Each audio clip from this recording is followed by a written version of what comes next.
I'll just start off with it. If you guys have been following me for a while, you know that I love to say commitment is staying loyal to what you said you were going to do long after the mood you sent has left you.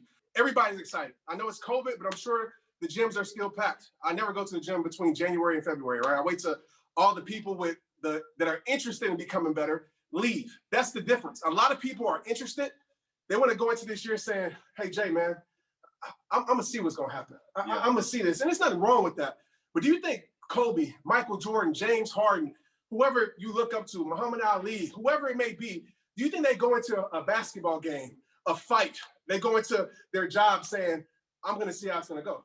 Absolutely. You know what I'm saying? No, not at all. They go in there saying, I'm going to make it happen. And that's the difference. When you're committed to something, you don't care what inconvenience shows up. You don't care what struggle shows up. You don't care what obstacle shows up. And 2020 was a perfect example. And I'll be honest with you, 2020 threw me off, but still, 2020 was still the best year for me professionally, personally, kind of went through some things, but still grew through it because I had a deep reason and a deep why. If your why is not deep enough, I promise your commitment, quote unquote, will fold every single time. So while you're thinking about this right now, what's going to be the reason why you stay committed and not interested? Because I promise you, you turn that switch from, I'm going to see what's going to happen if I eat healthy. I'm going to see what's going to happen if I stay committed to rare breed. I'm going to see what's going to happen if I write this book. Did you say, you know what?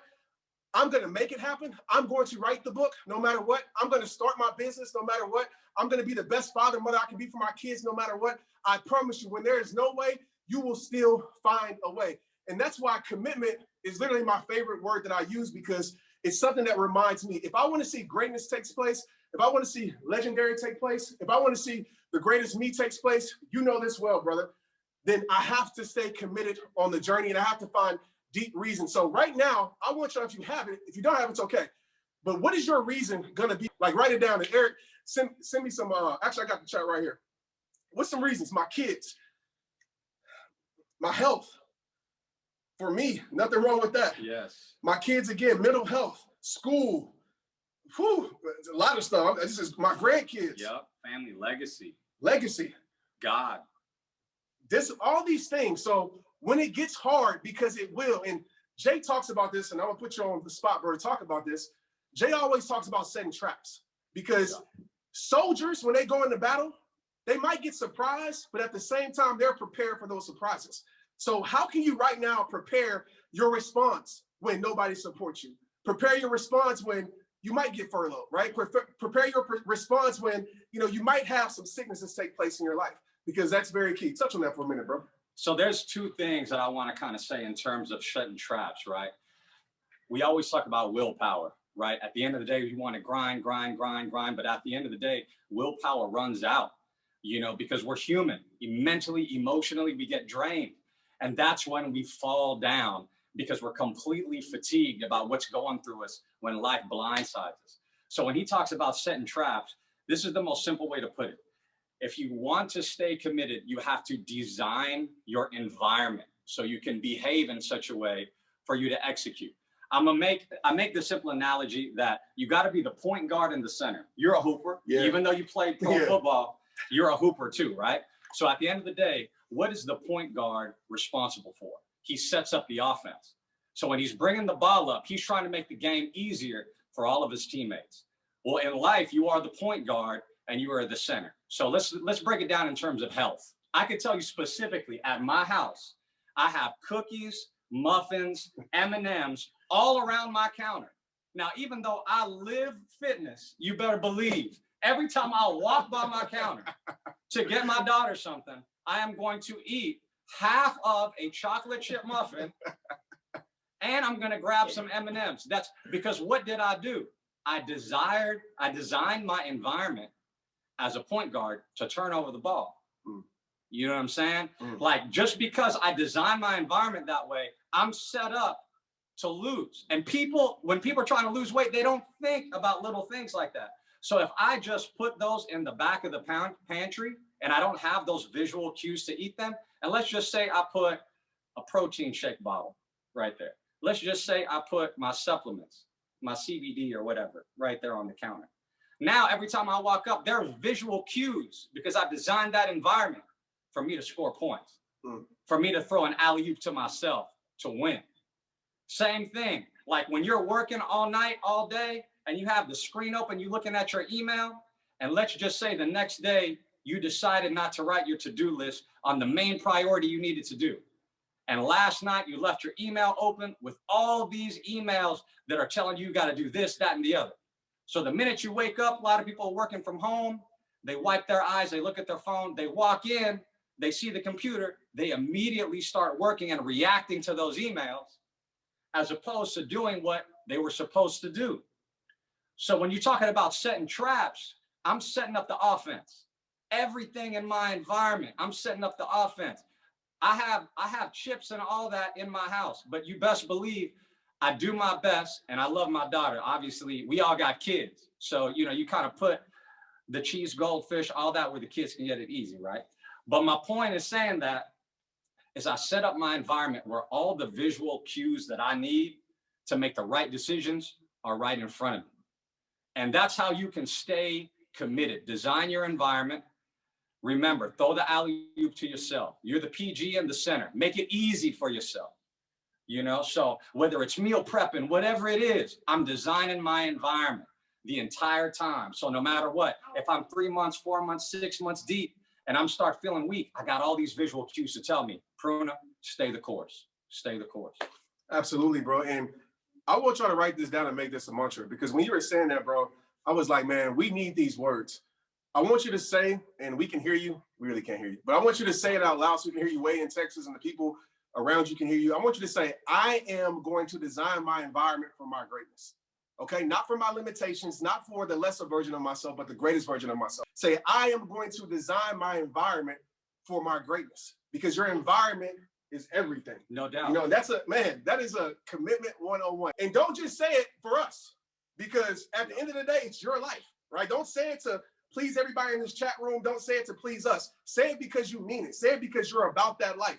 Because I promise you, it's going to be some situations where it's your kids. Trust me, I'm the same way, bro. Cookies, we just got tips, treats, and the thing. I'm like, where did this come from? No doubt. And my thing is, one won't hurt, one won't hurt. And I have to erase that mindset, because one can turn into 20 can turn into 40 and all that other stuff, man. So I am going to design my environment for my greatness. So I got to say this. I went to T's house the other day, and he said, man, I got to work on mobility.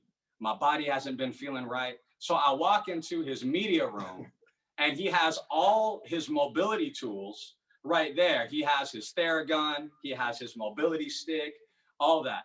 So what is it? He designed his environment. He goes to his media room, and sees exactly what he needs to do. And that's, people don't want to put in the work to really do that for every pocket of their life. You know, I'll just say this real quickly. In terms of finances, right?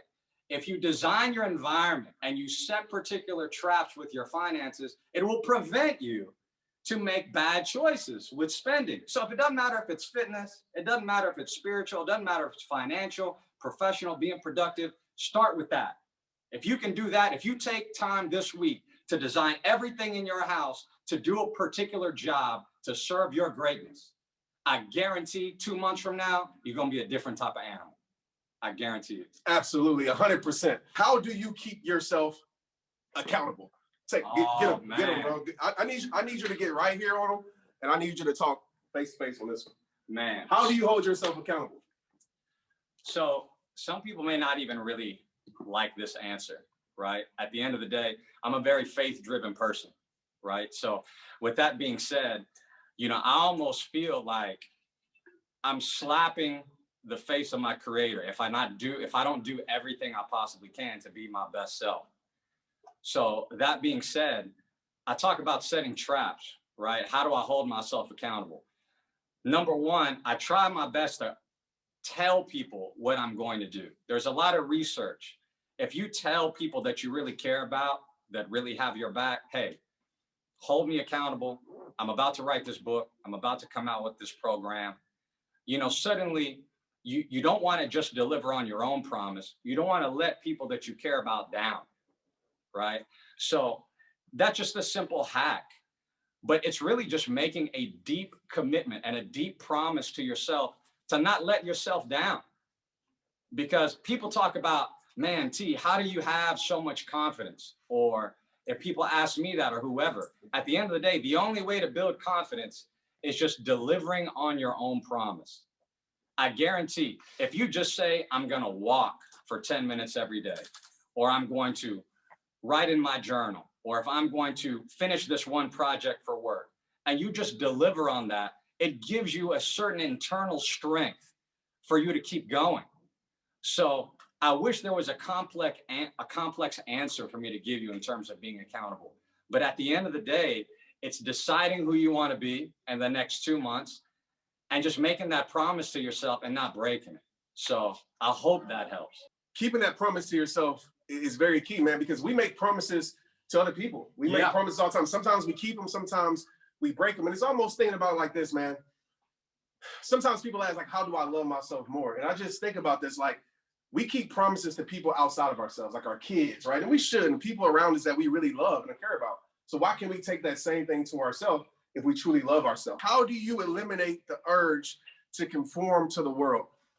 I got you on this, all right? I'm gonna try to not be so passionate, but I probably can't help myself because this is just true. And I know you probably heard this before, but even biblically, if you're not a spiritual, if you're, if maybe you have different beliefs, I put it like that. It's okay. We all believe different things, but this is what it comes down to. You have to understand this. You were uniquely and wonderfully made. Okay. That's first things first. Nobody's designed like you. We oftentimes look out to the world. There's nothing wrong with being inspired. There's nothing wrong with being motivated. There's nothing wrong with looking at somebody's life and saying, man, they motivate me to do better. But the problem we have is that we oftentimes compare our lives instead of appreciating our lives. So the first thing you have to do is like, look at yourself. There's 7 billion people in this world, billion with a B. And there's literally only one of you, scientifically proven. There's people that look like you, talk like you, dress like you, may act like you, but there's nobody with your DNA. There's only one of you. If you understand that your uniqueness is your greatest tool for your greatness, you will own that. And listen, the problem that we often have, and I don't know if you've dealt with this, Jay, but I know I have in my life, is that we're always trying to please people. And there's nothing wrong with being a people pleaser. If you have a good heart, I get it. But sometimes we try to please people so much, and especially with social media, right? We see people out there and we're trying to fit in. Well, we're born to stand out. But we're trying to please everybody. And I can tell you this truth. The first step to being unhappy is trying to please everyone else. Trying to please other people is the perfect recipe for you to disconnect from who you truly are. It's the perfect recipe for you to lose the greatness from within you, because now you're trading in who God created you to be, or the world, the universe, whatever you believe in. You're trading in who you were created to be for who the world wants you to be, right? And when you do that, I'm gonna tell you, not everybody's gonna like you. Like, get over yourself. And some of y'all might be like, okay, here you go, Trent, stepping on my toes, but it's the truth. When you realize not everybody's gonna like you, everybody doesn't like Jay. Yeah. Everybody doesn't like me. Maybe I look a certain way, I talk too loud, my dreads, my tattoos, maybe people don't like me. It's okay. I'm not living to be liked, I'm living to live my mission. And I know greatness is often misunderstood. I know me become the greatest me, us become the greatest versions of ourselves is going to be misunderstood. And when you get over that, I promise you, then you will find the confidence to be able to make the world respect your greatness. And so knowing your why, knowing your reason, and knowing your mission, I get opportunities every single day to derail me. In life, in order to probably reach your mountaintop, your Mount Everest, right? Your North Star, you got to get great at saying no to great opportunities. Yeah. And I know that seems crazy at times because, yeah, sometimes you can miss out on things that are meant for your life. But I know in my life, once I got dialed in on what I wanted to be and what I want to do and give to the world, I had to say no to so many great opportunities, quote unquote. And I know for a fact, I've said yes to good opportunities that didn't lead me to a place where I needed to be. So to make a long story short, get locked in on your mission. Maybe everybody won't follow you, or maybe you won't be popular, but who cares? Because there's people in the world that need your voice. And like I said, people are not gonna like you, but when you live your mission, people will respect you. And to me, that's the greatest thing. How do you fight bad urges? Okay, that's a good one. Yeah. So how do you fight temptation? Yeah. How do you fight bad urges with food and spending? Okay. Now, I'm going to go kind of deep with this. And we always talk about mindset. I'm going to talk about food specifically. I say this all the time. If you really want to change your physique, the first thing you need to do is redefine your psychological relationship with food. And let me tell you what that means. 99% of people in this world eat for these 3 reasons. Number 1, does it taste good? Number 2, is it close to me? Is it accessible, right? Proximity. And number 3, price. That's how people decide what to eat. Does it taste good? You know, where's it at? Oh, that fast food place is right next to me. And of course, 3, how much does it cost? When you start eating and start thinking about, is this food going to make me strong? And you have enough awareness to say, how's this food going to make me feel? Now, I love chicken tenders, but if I eat a bunch of chicken tenders, mashed potatoes, and French fries, I know, like, man, I just know I'm not going to feel good by the end of the night if I go in like I want to go in, knowing I got a big day tomorrow, I got an event coming up. So that's me right there telling myself, this food is not going to make me strong. Absolutely. You know, the second thing, right, is proximity. You've never seen a healthy person who's not willing to drive a couple extra miles to get some good quality food. And same thing with price. I'm willing to pay an extra $2 or $3 if I know this food is made the way it's really going to nourish my body, right? It's organic, it's coming from a good place, etc. So change your psychological relationship with food and even money. It goes the same way. Is this money that I'm going to make, is it going to serve me? Or am I just going to use it just to buy some other stuff that I probably won't use in another 6 months? Yeah. So you kind of have to, you got to switch that light in terms on your psychological relationship towards your fitness, towards your money, etc. And I hope that helps. And again, I'm always start small. I tell people all the time, can you eat a salad 3 times in a week for me? Can you just start with that? So if you can just make a habit of, you know what, I'm gonna make this salad. I know it's gonna make me strong. Then you start figuring out ways to make it taste good. You know, the salad's not that bad. You know, I could add some salmon, add these, you know, these almonds and these, you know, pumpkin seeds and do a little this. Okay, I can do this, right? So start small. You know, just eat some vegetables. You know, start with that salad. I tell my clients, start with can you eat fish 2 times a week? And can you eat some salad maybe 3, 4 times? Let's just start with that. And let's build off of that. Absolutely. So I hope that helps. Absolutely. And oftentimes with spending, and I know just in general, a lot of times we think that we need something, and don't take this out of context, but we think that I know I've been there, where I think I need something externally. Like, oh, I need to go buy this to get in better shape, or I need this, or I need that. And I get those things and it doesn't change anything. Like what you need oftentimes is already inside of you. Yeah. You know, if you really dive in deep. So think about that, because I see it all the time with people. It's like, Trent, I'm missing this, I'm missing that. Only thing you're missing is really diving deep and having a different internal dialogue with yourself. How do you protect yourself and succeed despite the people around you? Maybe it's your spouse, maybe it's your friends. So I'll make this quick. You guys know that half of my messages are about this. But for me, you know, just being honest, not getting too much of my story, you guys know it, but when I started my change, a lot of people didn't get it. So picture this, you know, masculine man, right? Football player, you know, person that loves hip hop, tattoos, dreads, you know, all of those things. And I'm talking about self-love and self-worth. Like my homeboys are like, bro, you tripping. Like a lot of people didn't agree with it. A lot of people were talking about me. Hearing this, or Trent's not like that. Like I know Trent, I know who he was. I knew Trent in middle school. I knew Trent in elementary school, right? People who are threatened by your growth will always see you for who you used to be in their life, first and foremost. You have to understand that truth. It's just on my heart to say that.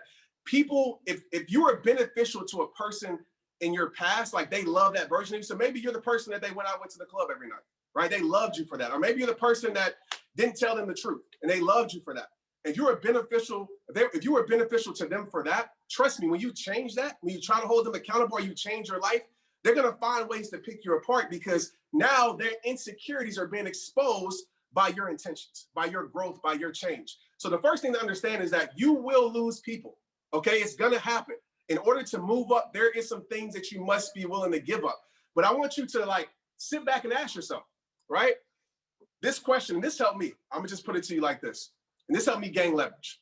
I sat there, and maybe you don't have kids, right? Maybe it's yourself. Maybe it's a future. But I always say, if you can find something or even someone, it needs to be yourself, but if you can find something externally to really live for, and to really like say, you know what, I want to better my life for this. So it was my son, Tristan. And so I had a whole bunch of homeboys, right? And I would silence my greatness to make other people comfortable. How many of y'all do that? right? You got some success and you got success guilt and you silence your voice because you don't want to make other people comfortable. You got a blessing in your life. You don't want to tell anybody because you're afraid to offend them. Only people that aren't good for your life, I will get offended by your growth. Remember that. Okay, so for me, I had to ask myself, do I want to get to 90 years old, 80 years old, right? And live in regret knowing that I live my life pleasing some people probably that could care less about my life. Even if they did care about my life, I live my life doing what I wanted, doing what they wanted me to do. The number one regret, Google this, is when people get to the end of their life, the number one regret is that they didn't live for themselves, they lived for other people. So I said, who's more important, my son Tristan or my friends? And I said, are these people really my friends if they're getting offended by moving forward? When it comes to your spouse, I'm gonna be real. Don't go hit up Maria. All right, you can. I'm gonna be real. Just being honest. Like Maria at first, she didn't get it. She didn't. Like she was like, what's rehab time? Like, what? You gonna do all these? She didn't get it. She didn't talk down on me, right? And she didn't like, say you're stupid for going for it. But she didn't get it. And I'll tell you this too. Why is it so hard to say this? Sometimes people won't support you in the way that you want them to support you.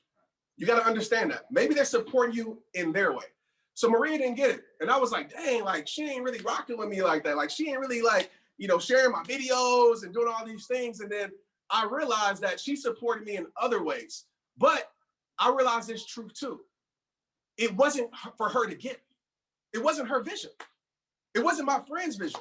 God gave me the vision. And so how can I expect other people to see a vision that God didn't give them or that the universe, whoever you want to talk about, didn't give them? And so I said, it's on my job to realize that nothing can stop me except myself. And I started to put in that work. And then as it started to grow, as I started to prove myself that I really believed in this, then other people believed in it too. So I'm not saying that she didn't believe in it. She couldn't see it, nor did I expect her to see it. And I'll say, if you're having a spouse situation, I don't know if you want to, like anybody can chime in. I don't know if you got stuff to chime in for. But if you have a situation with your spouse or with your friends, like you got to understand, man, it's going to be hard. But you can't let that stop you. I'm not saying to, separate, have a conversation and say like, babe, or whatever you call your husband or your wife or your girlfriend, boyfriend, say, hey, this is what I want to do in my life. This is what I'm going to do in my life. And I need you to support me. Maybe not by showing up at every event or whatever. I need you to support me by giving me the peace of mind that I can just go for it. And when you communicate with people like that, and when you understand how to really communicate with your significant other, oftentimes you can break through a wall that was hard to break through before. I'm gonna just use this quick analogy, right? Especially if it's your spouse or whoever it is that you feel is a significant person in your life that you can have this type of conversation with, right? Let's use your spouse. You have this triangle. It's a trinity, okay? My wife is named Samantha. Hi, Sammy, my queen. I'm on this side of the triangle, and I have my wife on this side of the triangle. At the top of this triangle is our highest self, or depending on what your faith is, this is God. If I am every day, every year, I'm taking steps towards the highest version of myself, right? There's still this huge gap between my spouse and I. But if we have that talk and make a commitment and we take steps closer to the highest version of ourselves, towards this apex, towards God, whatever it is, as a byproduct, we are slowly getting more intimate, more focused on each other, and closer together. And when we're at the top, we're unbreakable. So when you talk about that with your spouse, think about that particular analogy. Think about that trinity and think about where you are on one side of that triangle, where your spouse is, and have you had that conversation? The question is, how do you protect yourself and succeed despite being people around you? I'm not even going to talk about the spouse. Seek those people out. He talked about his personal story. I ran a business a couple years ago that I sold, that I walked away from. I used to wake up at 3 a.m. and I would drive before the world would wake up. And I would listen to gentlemen like him, people like David Goggins, people like Jordan Peterson, Simon Sinek. And those were the people that I could feed off of. Jocko, all these different people that you see in this industry, all these different coaches. And I was alone with them. And then I would go in my office where there was nobody there, and I would just learn every bit of finance, leadership, business, fitness. And I would sit there for 2 hours. And before I woke up, this is what's so funny. It'd be 6 in the morning. I'm run out in the cold. Nobody's there. And then I would have to run an errand at 8:30. And I would go out in the field and there was traffic everywhere. And I've already been up for like 5 hours. And I'd say to myself, why is it so busy? And I was like, man, this is when the world really starts. But my point in saying that is I didn't have anybody. It's that self-reliance. It's that just that solitude that breeds this different level of strength. And I'm not telling everybody to wake up at 3 in the morning. That may not be your job. I'm not doing that anymore, especially with 2 kids, you know. But at the end of the day, it was that solitude and that self-reliance that I was able to kind of just breed a different type of strength that carried me to the next level of my life. And now somebody I used to listen to is my partner, my brother, my family. So think about that. Think about that. Hell yeah, bro. Hell yeah. Straight up.